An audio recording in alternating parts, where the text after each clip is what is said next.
Hello, everybody. Just wanted to pop in and talk about the week. It's a really interesting, in a good way, contrasting week because we've been like so stuck in Pisces. Hello, Pisces. They really made a splash, pun intended, haha, into our psyches, feelings of overwhelm, feelings like you can't get your thoughts straight, you don't know what's going on, some confusion, just feelings of being lost in the cosmos. For some of us who have lots of water or enjoy water in the sky, this can feel dreamy. It can feel like a respite from reality. It can feel like checkout time, naps, rest. But for those of us who have a notion of control and are attached to control in some way or another, it was hard in the sense that you just didn't feel like you could get your motor going. You just got lost and overtired, and it can create anxiety or frantic feelings in the last 2 weeks. And then we started the week on Monday with the Sun and Neptune being next to each other in Pisces, and Neptune rules our dream space, right? So, if we can plug into that, big prophetic dreams, our intuition being just like big. So if you've had any notions over the last 2 weeks about your life circumstance or about other people or just about where you're at, like really listen to those, because for sure the intuitive energy is up. The souls are out to play. It's a soulful sort of time, and that can feel good sometimes too. Meditating can feel good. Sitting in your own juices can feel good, or it can feel confronting. We're all such different people, and we all handle the sky's energies so different that there's no wrong way to go about it, and so here we are, we're plugging through our week, and then we have this beautiful, on Thursday, Mercury is in Pisces, and it's going to be sextiling Uranus. So it's like big thoughts, like big transitional thoughts on how, because Uranus is in Taurus, so it's like foundational big thoughts on Thursday. How can we harness our thoughts in Pisces, which are really big and watery and maybe not quite so specific, and shift it in an innovative way like Uranus wants us to? And then in comes the full moon in Virgo, which is, very astute. It's very, it's in that 6th house of practicality and daily life and rituals and routines. So how do we take these watery, big, shifting thoughts and work them, knead the bread into like our day-to-day reality and in how we want to start living differently? What's the first thing you think about when you wake up in the morning? Do you think about the dream you had? Do you think about all the things you have to get done? Do you think about what's hurting? Try to pay attention to that, to all the places where we're soft in our soul, in our hearts, and our brains. Pay attention to what we're feeding. Are you feeding it love? Are you feeding curiosity? Are you feeding innovation like that Uranus Mercury sextile wants us to? Or are we feeding what hurts and what doesn't feel solid and what feels scary? Because sometimes when things don't feel solid, we can really go into a sort of fear space, right? So it's that feeling of this full moon wants us to incorporate all of this magic, because Pisces really rules that house of magic. 12th house, sometimes has had a bad rap for being like the ending of things, the death, the harder pieces, because it's of the other realm. Pisces energy is the intuitive, unseen self and body.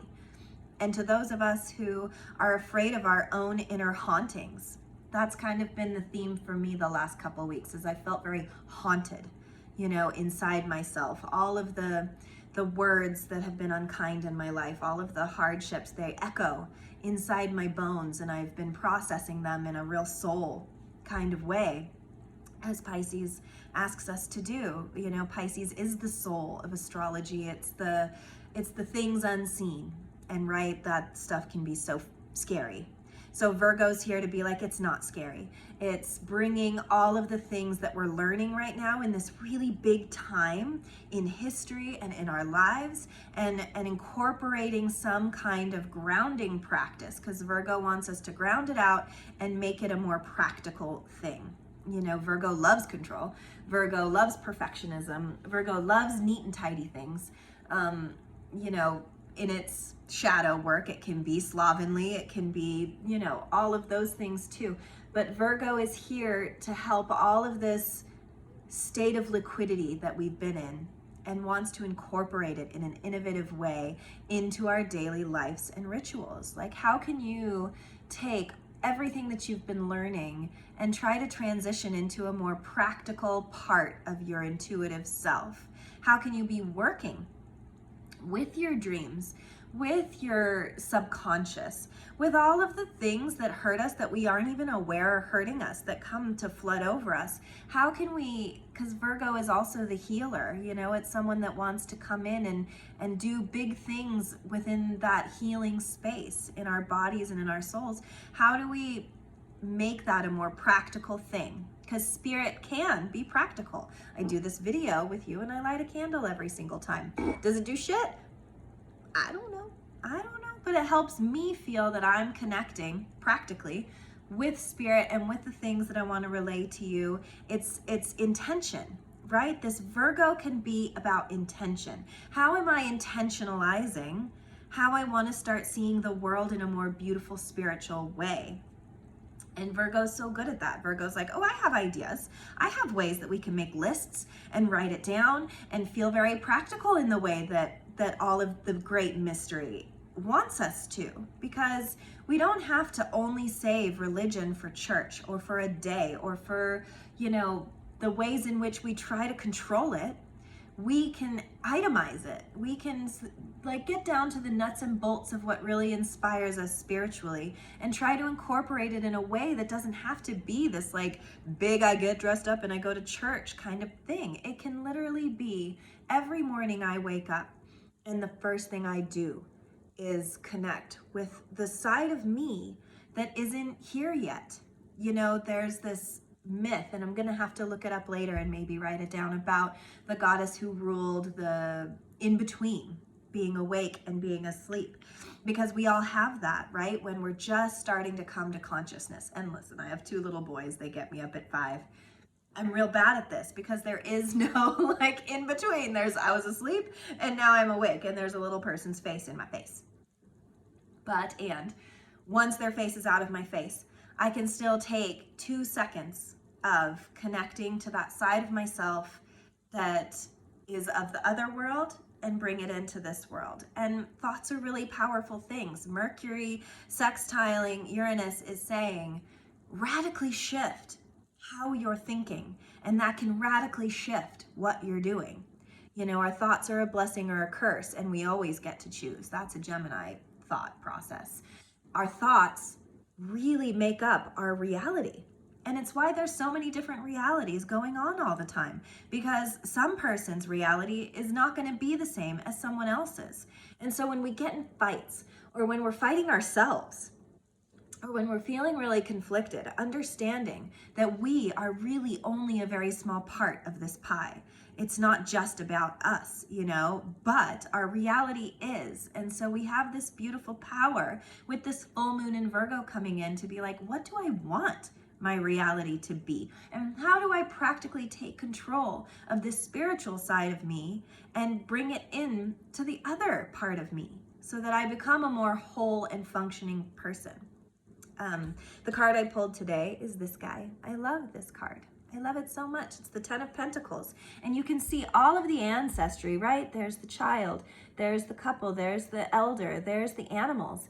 It's like, how can you incorporate your ancestral wounds, your true life wounds, the wounds of your children? How do we heal that collectively, right? And it's about how we are processing our day to day. Really, it's all so simple and yet so big. And Virgo wants us to look at that this week. We are such complex beings But we also, in that we're so complex, have this amazing ability to paint our reality in a completely different way if we want to. You know, it's all about what the want is. Where are you feeling your longing? Where is your desire? You know, the full moon is different than the new moon, right? The full moon is a building and a build, and it wants to create something. And then it goes down, and then we need to shed the things that don't work to then build up again. If you're following the moon cycles, which I super recommend you do, our life can start to track more reasonably when we're letting go and letting in, and when we're building and when we're releasing. So much of life is about the duality of that, says the Libra. It's balancing when we're letting go versus when we're bringing in, what we're bringing in and what we're letting go. How we balance that is really, to me, like such a key component to our own inner well and our happiness, and where we draw from. Like, where our resource comes from is what we're drawing from, right? So if we're waking up every morning and our back hurts and our kids freaking woke us up at 5 a.m., which has been my story for morning after morning since daylight savings time, then that's what I'm going to be getting and meeting the day with. And throughout the day, if I'm not thinking about the why of how my day is unfolding, then I'm really becoming a slave to the day rather than an empowered part of my day.